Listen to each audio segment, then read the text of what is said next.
नमस्कार. मी मंजिरी निवास चौगले. संचार टाइम्स न्यूज मध्ये आपले स्वागत आहे. हुपरी हादरली. घराच्या वाटणीसाठी पोटच्या गोळ्यानेच जन्मदात्यांना संपवले. दुहेरी हत्याकांडाने खळबळ. सविस्तर वृत्त पुढील प्रमाणे.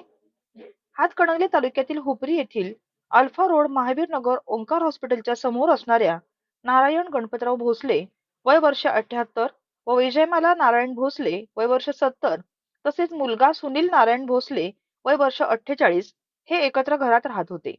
दोन मुले बाहेरगावी राहतात. 19 डिसेंबर 2025 रोजी पहाटेच्या 5 वाजण्याच्या सुमारास चावीला पाणी आल्याने पाणी भरत होते. यावेळी घरच्या वाटणीसाठी वाद झाला असल्याचा प्राथमिक अंदाज आहे.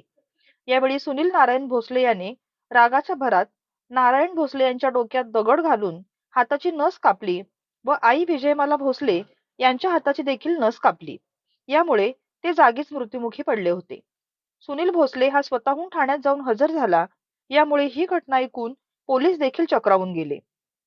सुनीलची पत्नी व मुले ही बेळगावमध्ये राहतात. घटनास्थळी ठसे तज्ञांना पाचारण करण्यात आले होते. पोलीस उपअधीक्षक धीरज कुमार बच्चू, उपविभागीय अधिकारी विक्रांत गायकवाड व पोलीस निरीक्षक निंगापा चौखंडे पोलीस फोर्स उपस्थित झाली. घटनास्थळी नागरिकांनी मोठी गर्दी केली होती. संचार टाइम्स साठी प्रतिनिधी अल्लाउद्दीन मुल्ला.